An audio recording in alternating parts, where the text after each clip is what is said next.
Hey everybody, happy Friday, August 30th. I can't believe August is over. Summer is almost over as we're here at Labor Day weekend. I wanted to give you some updates on what we've been up to in August and starting off, of course, with habitat. Throughout the month of August, we've spent a lot of time on the road and a lot of time loading reef balls onto the Patricia Campbell, the Chesapeake Bay Foundation's custom oyster restoration vessel. And I'm proud to say that over 450 reef balls have been placed in the St. Mary's River, thanks to their partnership and support from the National Fish and Wildlife Foundation through a St. Mary's River grant that we've received in partnership with CBF. And so we do this work throughout the year, and there's different ways in which we can partner and get these reef balls in the water. In this case, half of the ultimate 600, which will be deployed before the end of September.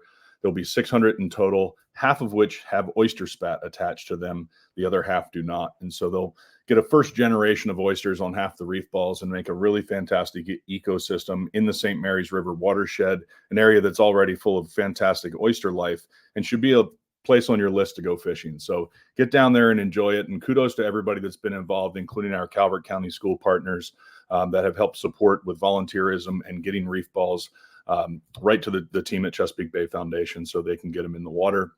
Again, you're going to find out more about this, and there is a little blurb about it on our news section of our website.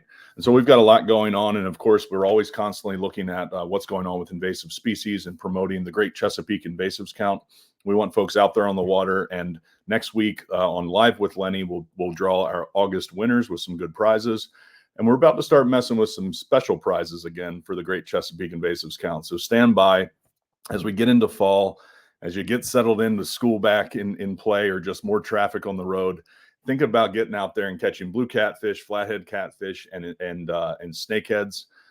Earlier this week, I was fortunate enough to participate in a educational opportunity on the Potomac River with government leaders to go out and view an electrofishing survey right around the Woodrow Wilson Bridge. We'll have a video for you soon to see what that looks like, because until you see the DNR scientists out there on the water helping bring these fish to the surface with mild electrical current, you don't realize the biomass that could be down there. And frankly, it might make you feel like you're a bad angler because you'll see all these fish and maybe not be successful in that same spot. But we saw multiple year classes of blue catfish in the Potomac River. Of course, that's a place where we know blue catfish have been for quite some time now, and it supports an over 3 million pound commercial harvest last year. On the boat with us was Captain Billy Rice, longtime Potomac River fisherman, sharing his experiences as an industry member trying to build a business around this fantastic protein, and some of the hurdles that are in place and some of the need for science to be invested in to advance our understanding of how to tackle the problem.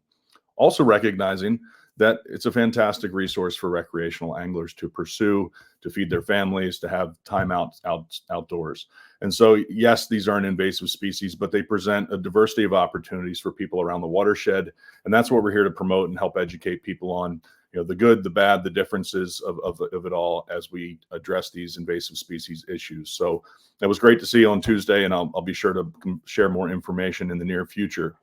And kudos to the USGS for leading with science in this arena and supporting Maryland DNR. They were key partners of this event to make sure we can bring what's out of sight and out of mind into people's view so they can recognize the challenges we face collectively and the solutions we can find together. And so, again, get out there fishing for invasive species. Sign up for free at the Great Chesapeake Invasives Count and check out a lot of our events on our website. Here it is. You'll see it scrolling across the bottom. Go to our website at ccamd.org and scroll down, and you'll find the Great Chesapeake Invasives Count link right there, front and center.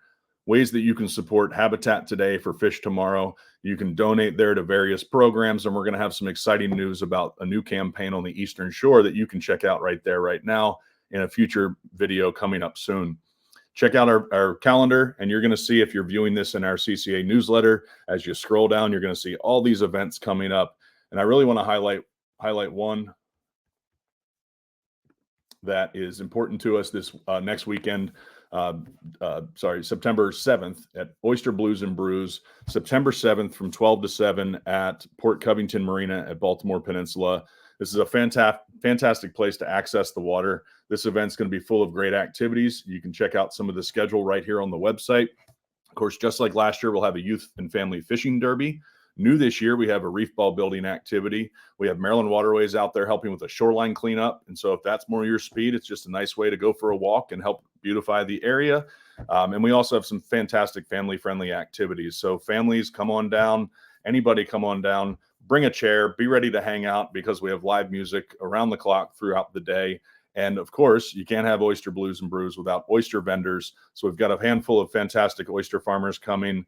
And so you're going to have raw options, grilled options, as well as some other food trucks, desserts, and activities. And parents, there'll be plenty of activities for your kids, arts and crafts, things that they can do to interact with our environment, and of course, go fishing. And I would be remiss if I didn't mention our fantastic partners at Combos for Kids from Anglers Sports Center. They will be providing kids with an experience to go fishing on the water, something they did last year and are coming back to do. And also on September 7th is the first day of the Rod and Reef Slam, a tournament we've been proud to co-host with the Chesapeake Bay Foundation for many years now to highlight why we build these reefs, the diversity of animals and fish that are on these reefs. So we award people to catch the most species possible. And so you have to be registered for that by September 6th. And then you can fish anytime from September 7th until the 15th. And on the 15th, there's a fantastic party at the Chesapeake Bay Foundation facility in Annapolis. So I'll be shucking raw oysters there, and we'll have a great spread and some entertainment just to celebrate what we have in common and having a good time out there on the water. So that's absolutely worth the price of admission and getting involved in the tournament. And so get signed up for the Rod and Reef Slam again by September 6th. And as you scroll down in our newsletter, you'll be able to see a link to that to get signed up. And so oyster blues and brews, reef balls, fishing activities, lots of stuff like that. There's plenty to do on September 7th. And I also want to highlight Reeling for a Cause, a fantastic tournament led by our chapter president down in Southern Maryland chapter, Darren Rickwood, and his team and partners. This is a fantastic tournament that's raising money for a very important cause with the Calvert Health System to support people in need. And so Reeling for a Cause, get down there if you can't make it out to Baltimore on September 7th and support this fantastic event. You're going to have fun. You're going to raise money for a great cause, and that's what it's all about. So kudos to the team down there at the Southern Maryland chapter and Darren Rickwood of First Home Mortgage for being the great leader in his community to lead this type of event. Again, scroll on down to check it out.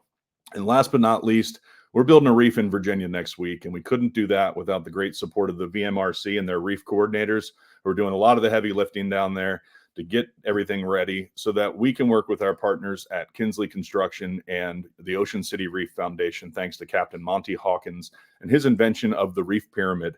So over 250 reef pyramids will head on a barge, get out there at Gwynns Island for the second deployment in this calendar year in partnership with CCA Virginia and all the other folks I've just mentioned. And last but not least, down in the Tidewater area on September 20th, we've got a fantastic low country shrimp boil. You'll also find that here. And so kudos to Eric Dennis and his team for pushing to get some activities working down there in the Tidewater region, because with the support throughout the Commonwealth of Virginia, we're working in partnership with our friends and volunteers in CCA Virginia to continue to do this work throughout the watershed. We all know we don't like worrying about that state line out there in the Chesapeake Bay. We want to improve our habitat and improve our fisheries up and down the coast. And so we're doing that, and we want you involved. So I hope everyone has a fantastic Labor Day weekend. And you'll see in our newsletter, on our website, and on our link trees, whether it be in Maryland or Virginia, there's so much stuff happening. All of this is happening because of our hardworking staff and fantastic dedicated volunteers and sponsors. And so if you're trying to figure out your way to intersect with CCA and get involved, go down, look below, information at ccamd.org. We'll reach our team and we can respond and get involved with you. So I hope to see you personally at Oyster Blues and Brews on September 7th. We'll be out there having a great time and family-friendly fun. Come on out, no pressure. Come as you can, leave as you have to, and enjoy a fantastic day on the waterfront in Baltimore. But until then, enjoy your weekend and get fishing.